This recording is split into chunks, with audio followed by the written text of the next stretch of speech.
everybody, and welcome to another episode of Cruising Israel. I'm your host, Natalie. And I'm Max. Max, you know how much I love food tours, and I know how much you also love food tours. Yeah, tasting your way through the city. It's Exactly. a great way to do it. A great way to explore the city, to get familiar with the city, to talk to the people that pass by. So this week, what I planned for us is to get a food tour in Nazareth. Oh, okay. It's been a while since we've been up there. Yes, it has been a while. I always feel like we're passing so many great places to eat, and then also there's probably a bunch of people only the locals know about. Exactly. So we're going to meet up with a culinary expert, and he's going to show us all the ins and outs, the great places to eat, the great Arabic cuisine, Cool. We're gonna Israeli do that cuisine. now? Yes, we're going to do that Let's do now. it.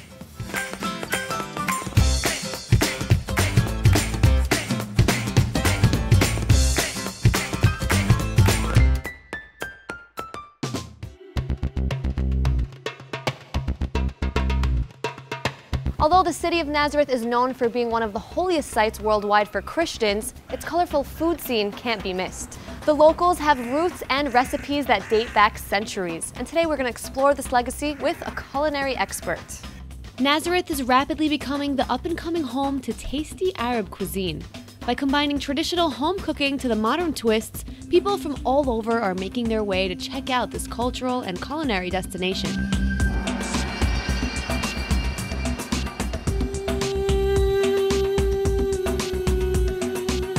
Well, we finally made it to Nazareth on a very hot, sunny day. There's so much to do here, there's so much to see. I mean, people could really spend all day really soaking up that history, but that's not what we're up for today, right? No, I we're heard here we're for going the on a food. culinary tour today. Absolutely. Well, we're just a few days after Eid al-Fitr, which is the holiday that ends Ramadan. So it's really all going to be about the sweets today. And although Nazareth has a lot of cool restaurants and a very cool street food scene to offer, the sweets are going to be our highlight for today. I'm starving, so That's a good start for the day. So, tell me, what is the first stop on our tour? We're going to Makhloum family, Makhloum Sweets, kind of the opening gate to Nazareth.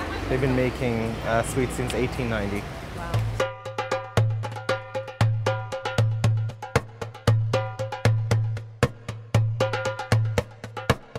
اليوم مخلين بقلاوة ببرمة بكنافة.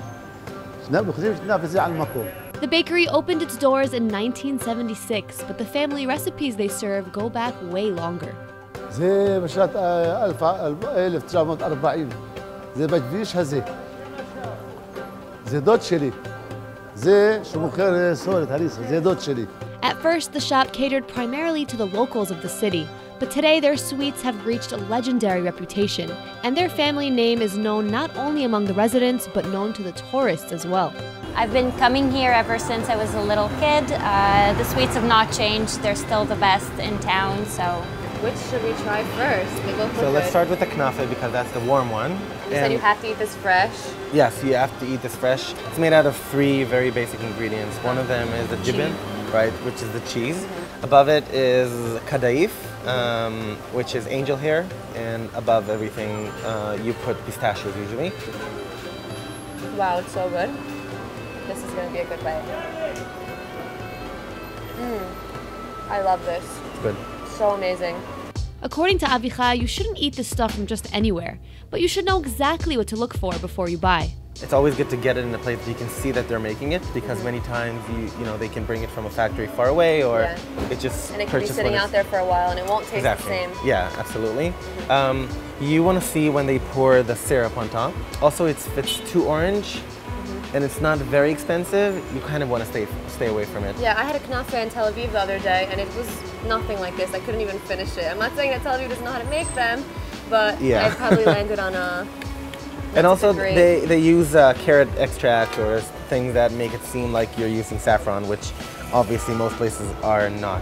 Now we have all these wonderful assortment of treats here. Yes. It looks like it's all, like the base is the pistachio. The base are the pistachios or peanuts. It's very rare to see baklava made with pine nuts inside because it's such an expensive ingredient. Yeah. You know, I don't even like sweets, but this, mind-blowing. Well, this was a great first stop, but I'm saving room because we have a lot to do today. Absolutely, a lot of different things to try. Yeah. So take this with us and let's get going.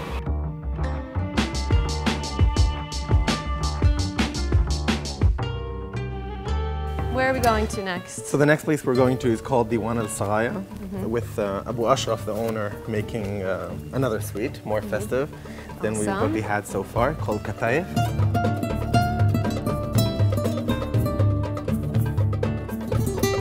Tell me, what is this dish? This looks like an Arabic dumpling. Yeah, it is. It is, right? So we have Katayef or Atayef, depending on the dialect. Abu Ashraf or Diwan Al Saraya, the place that we're having it now, is making it year-round, and he's probably the most known person in Israel to make Katayef. Basically, you have a pancake. You cook it on one side. Once it starts to have bubbles, then you take it off. You let it cool. You put inside either cheese or peanuts. Then you close it, deep fry it. Let's give it a try. Do it. Yeah. Oh, it's nice and warm.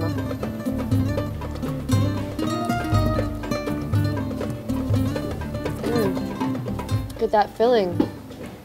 Lots of cinnamon. When you're having very condensed black coffee, it's really good to either add a drop of mezahah, the orange blossom, or olive oil. And it opens it. Olive oil. One drop. It opens it up. A lot of different groups of people add a lot of different ingredients to their coffee. Yeah, like the Tunisians Russians add alcohol. Yemenites add that spice. Hawaj. A lot of things can be added in, like Tunisians add lemon geranium into their black coffee. Cheers.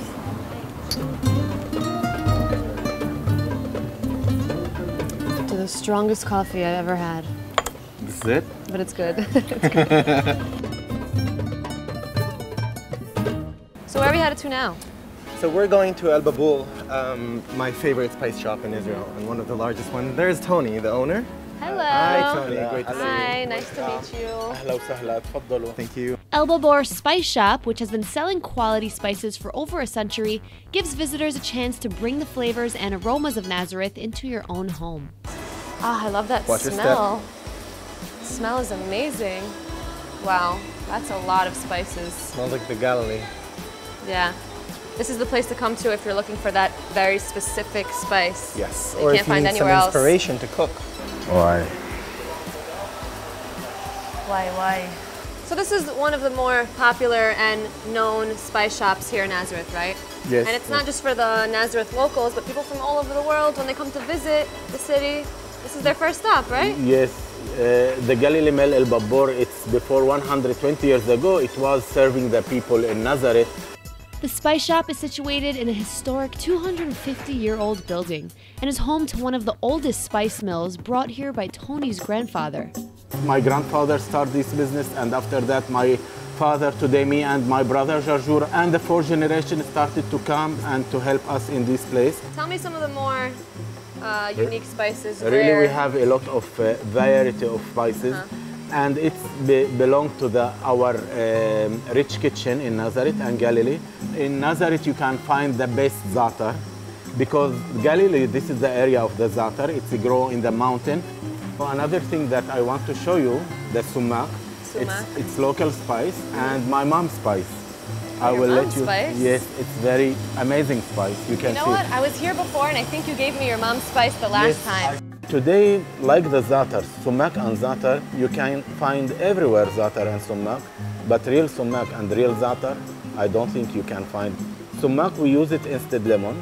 You can put it, spread it on the salad. Can I try it? Yeah, you can try it. It's very, put it on your tongue a little bit, and you will feel how much it's sour. Yeah, it is sour. Because of my root here in this place, I swear to sell just good things. Yeah. Because I love food, I love to cook, and I know how the difference between when we use something fake and when we use the real things.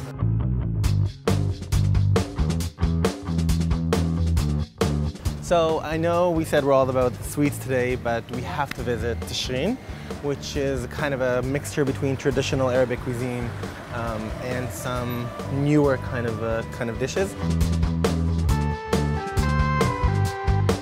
I love seeing a full table filled with Lots of different dishes. Yeah, Tell so me. we have some traditional things, starting with senia, and senia can be done in two ways, either with tahini or with tomatoes. Here they kind of did them both ways. You have the roasted eggplants with red tahini, which is slow roast, usually 8 to 10 hour. This is musakhan or muhamma, which is a pita bread with chicken breast, caramelized onions, and sumac on top. Tabbouleh salad, the traditional way, and kind of a salad that I don't know, it's kind of Arabic salad with mint inside. There's a cheese, a Syrian cheese, and a lot of fresh, very fresh sumac on top. All the sumac So there's here lots is of wild sumac here, different dishes. All wild sumac, or all super fresh. Great. All right, let's dig in. Yes.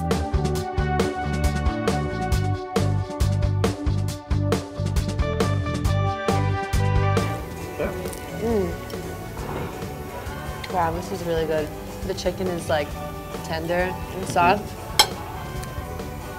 This is way better than it looks. Wow, this is exciting right now. Sorry guys, you guys are gonna eat in 3 seconds. Everyone's watching us eating and I know that they're jealous. Thank you so much. We had an amazing time. We had a blast, just like you said we would, here in Nazareth. Via Sabra Tours, highly recommended.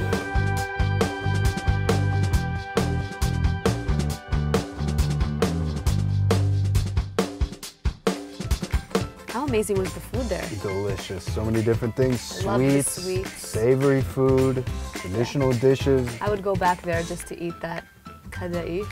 Yeah, What's it some called? tasty stuff. Little pancakes. Yes, Very amazing. tasty. Anyway, we are now on our way to Jerusalem. Okay. There's a really cool exhibition. This time of year, there's a lot of different exhibitions opening up around the city. Art exhibition? Khamsa exhibition in the Islam Museum. Okay, I don't think we've ever been there We've never before. been there, so I figured why not check it out. See what's happening. Yeah, let's go.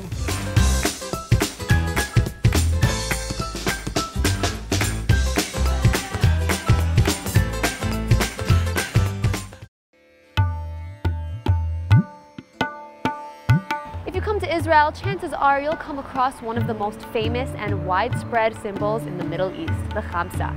It has become almost as ubiquitous as the Star of David, and today we're going to find out all about it here at the Museum for Islamic Art.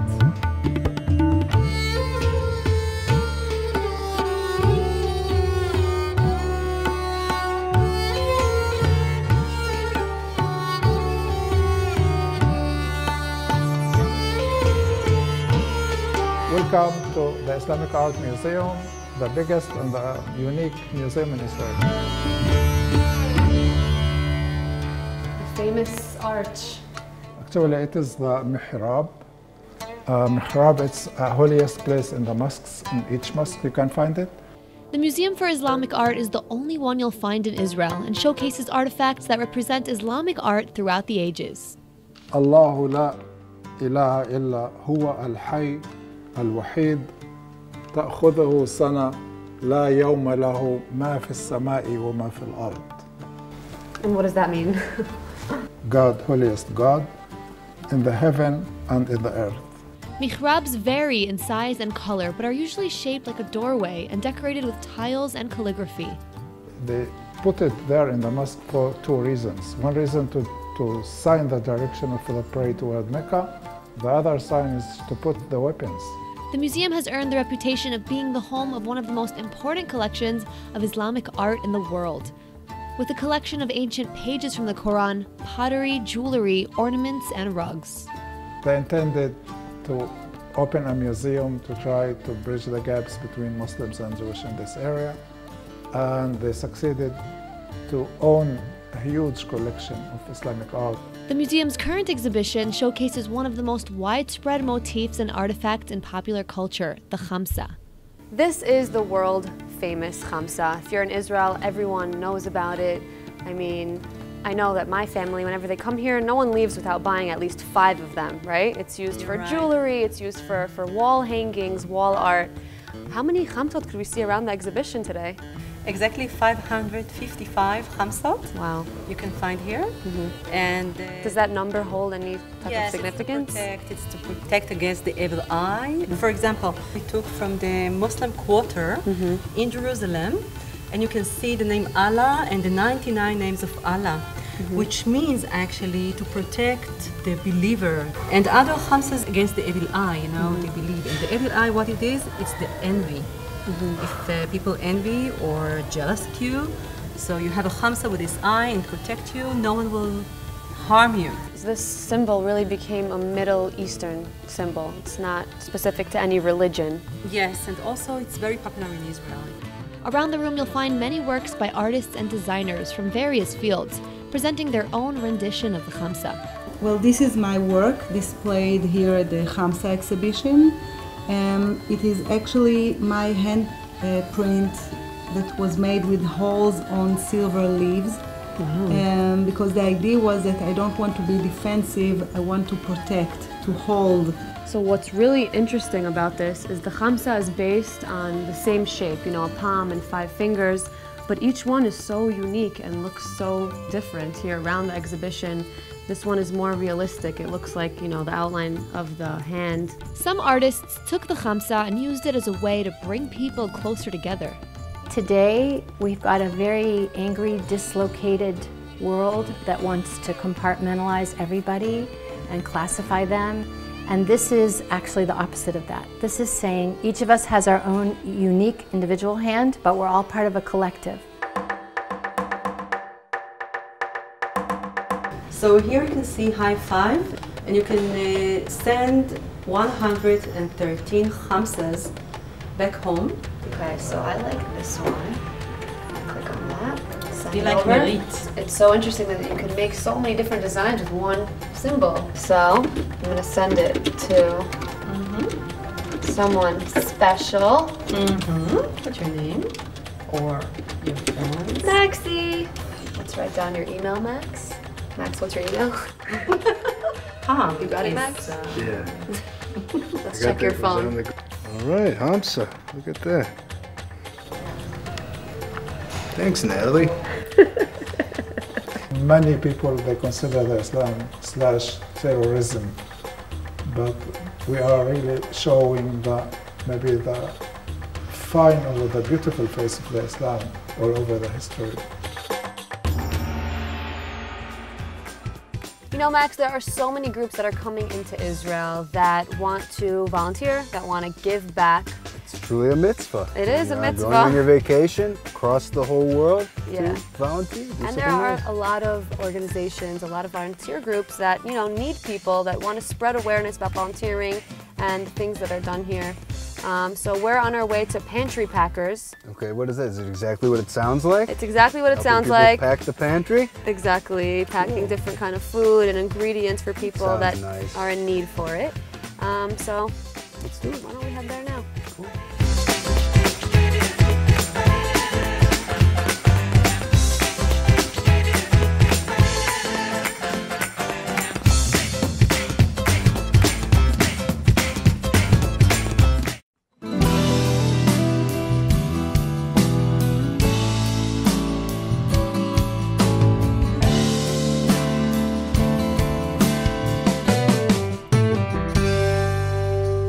It's true that Israel is a modern country with a flourishing economy, but the sad truth is that 1 out of 5 people go to bed hungry.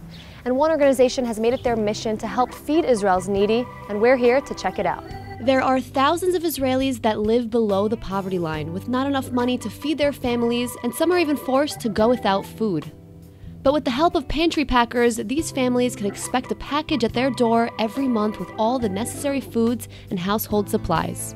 Pantry Packers is part of Kol Chabad, the humanitarian arm of Chabad in Israel.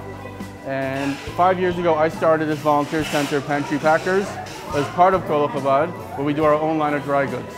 Kolel Chabad was established over 2 centuries ago, way back in 1788, by the founder of the Chabad movement, and always maintained the belief of helping the poor regardless of their background. Anybody that's hungry is assisted. Religion is not a basis, it's got to be hungry. The bulk of the families that we receive are in the north, in the city of Tzfat, the biggest percentage, but 48 cities around the country right now are being served by the food that we pack here. The packing facility here in Jerusalem invites visitors of all ages and from all around the world to help pack food staples for the needy.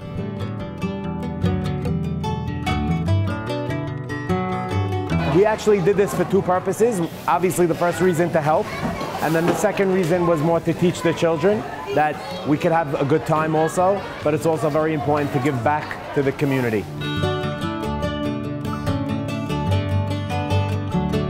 Right now I am sealing the bags for pantry packers to make sure that it goes to the families without being spilled. The volunteers are involved in the hands-on process of packing and delivery, from filling the bags to vacuum sealing them. And from here, the crates are brought to the distribution center, which in turn sends them out for nationwide delivery. I'm so excited to be celebrating my bar mitzvah in Israel, so I'm just trying to give back to the people who are having a little bit of a difficult life. So with this food that they're going to get, it's going to help them, and they're going to be able to eat. Please come and join us, volunteer with us. Sign up on our website, pantrypackers.org. If you can't make it in person, you can still help us feed the needy families with a donation.